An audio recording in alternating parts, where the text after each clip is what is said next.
नमस्कार दोस्तों, आज हम इस वीडियो में अपनी सनातन संस्कृति से जुड़ा पर्व अक्षय तृतीया को जानेंगे और समझेंगे।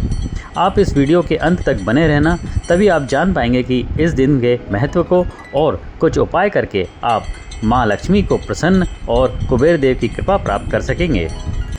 अक्षय तृतीया के दिन स्वास्थ्य सिद्धि और गज केसरी का संयोग अति शुभ और समृद्धकारी रहेगा। अक्षय का अर्थ होता है कभी ना क्षय होने वाला, तभी तो इस दिन अधिकतर लोग सोना चांदी खरीदते हैं, जिसको बहुत ही शुभ माना जाता है। हिंदू पंचांग के अनुसार वैशाख माह में आने वाली शुक्ल पक्ष की तृतीया तिथि पर अक्षय तृतीया का पर्व मनाया जाता है। ऐसे में इस साल यह पर्व बुधवार 30 अप्रैल को मनाया जाएगा। अक्षय तृतीया को एक अबूझ मुहूर्त भी माना जाता है। अक्षय तृतीया के दिन भगवान विष्णु और माता लक्ष्मी की पूजा की जाती है। इस दिन भगवान गणेश और धनपति कुबेर की पूजा भी की जाती है। अक्षय तृतीया के दिन भगवान विष्णु के अवतार परशुराम की पूजा भी की जाती है। इस दिन सच्चे भाव से देवी लक्ष्मी की पूजा और खरीदारी करने से अक्षय फलों की प्राप्ति होती है। इस दिन पीले रंग के कपड़े पहनकर पूजा करें। भगवान विष्णु और माता लक्ष्मी की मूर्ति या तस्वीर पर फूल, अक्षत आदि चढ़ाएं और मीठे पकवानों का भोग लगाएं, जैसे खीर, हलवा, लड्डू आदि। इस दिन दान करना अत्यंत शुभ माना जाता है। पौराणिक मान्यता है कि अक्षय तृतीया पर किए गए पुण्य कार्यों जैसे जप, तप, यज्ञ, पितृतर्पण, दान पुण्य आदि का फल जीवन भर बना रहता है। यही कारण है कि इसे अक्षय तृतीया के नाम से जाना जाता है। ऐसे में अगर आप इस खास दिन पर घर के इन स्थानों पर दीपक जलाते हैं तो इससे आपको काफ़ी लाभ मिल सकता है। अक्षय तृतीया की शाम को उत्तर दिशा में दीपक जलाना चाहिए, क्योंकि इस दिशा को भगवान कुबेर और धन की देवी लक्ष्मी की दिशा माना गया है।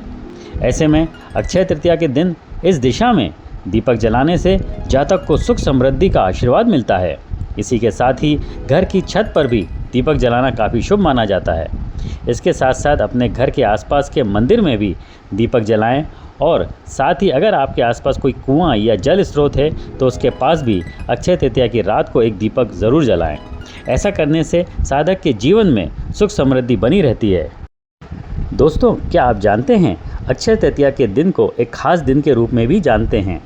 भगवान विष्णु और भोलेनाथ के संयुक्त अवतार भगवान परशुराम का जन्म भी इसी दिन हुआ था, जिसके कारण अक्षय तृतीया का महत्व काफ़ी बढ़ जाता है। भगवान परशुराम भार्गव वंश में जन्मे भगवान विष्णु के छठे अवतार हैं। उनका जन्म त्रेता युग में हुआ था। माना जाता है कि इस दिन किया गया दान पुण्य कभी क्षय नहीं होता है। अक्षय तृतीया के दिन जन्म लेने के कारण ही भगवान परशुराम की शक्ति भी अक्षय थी। इतना ही नहीं, इनकी गिनती तो महर्षि वेदव्यास, अश्वत्थामा, राजा बलि, हनुमान, विभीषण, कृपाचार्य, ऋषि मार्कंडेय सहित उन 8 अमर किरदारों में होती है, जिन्हें कालांतर तक अमर माना जाता है।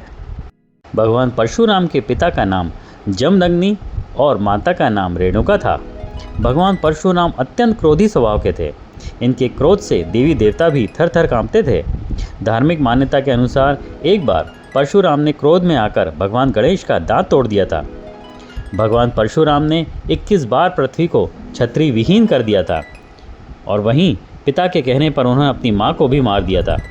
इस दिन भगवान विष्णु के परशुराम अवतार की पूजा करने से शत्रुओं का नाश, शौर्य में वृद्धि और ऐश्वर्य की प्राप्ति होती है। कहा जाता है कि कलयुग के अंत में विष्णु के 10वें अवतार कल्कि भगवान जन्म लेंगे, तब भी भगवान परशुराम आएंगे। लाइक और कमेंट्स करना न भूलें। यदि आप मेरे चैनल पर नए हैं तो इसी तरह के रोचक वीडियो देखने के लिए मेरा चैनल अवश्य सब्सक्राइब करें। आप सभी का बहुत बहुत धन्यवाद।